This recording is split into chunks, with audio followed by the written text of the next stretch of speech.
یه پسری بود در همسایگی ما بود، کوچه ما بود، عاشق دختری بود پیش از اینکه جنگ شروع بشه. به بهانه رفاقت با من می آمد کنار من میشستم و منتظر اون گذرگاهی بود که اون دختر قرار بود از اونجا رد بشه بره و بیاد. و یه روز نیومد، دو روز نیومد. سری به مادرش گفتم کجا رفته؟ گفتش که رفته جبهه. عجب، با این دلبستگی که به این داشت جنگ و ترجیح داد. جنگم تازه شروع شده بود. بعد من متعجب شدم. 1 سال گذشت، گفتن کشته شده، جنازش هم بین عراق و ایران مونده. من رفته بودم جبهه، 17 سالم شد، رفتم ما رو رسوندن به یه نقطه‌ای، گفتن یه ماشین میاد چند تا جنازه میاره، شما با اون ماشین برید خط. جنازه ها رو که آورد من کنجکاو بودم جنازه رو ندیده بودم ببینم از نزدیک. رفتم دیدم رفیقمه، اسمشو دیدم، موی سرش که از کلاهش، استخونای پاش که از کفشش بیرون زده بود، از پوتینش بیرون زده بود، دستاش که اسکلت شده بود، یه اسکلت داخل یه لباس.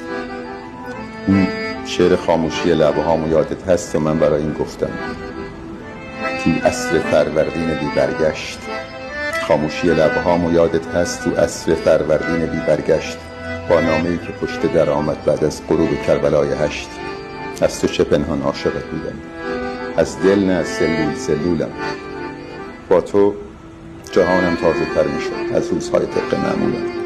تو زنده تر بودی یه کوچک سال با دامن گلدار و کوتاهت. گفتم بمانم با تو، گفتی نه. گفتم خدا، گفتی همراهت.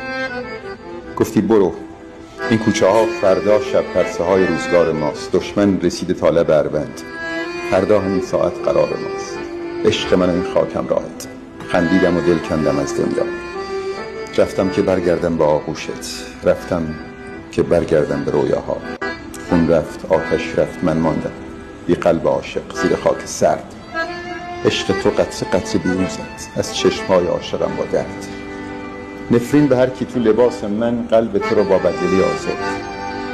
نفرین به دنیایی که خالی شد، نفرین به رویایی که بی من مرد. تو چشمای عکس من گاهی با گوشه چشم تماشا کن. لعنت به این ترسی که بین ماست. من عاشقت بودم، تو هاشا کن.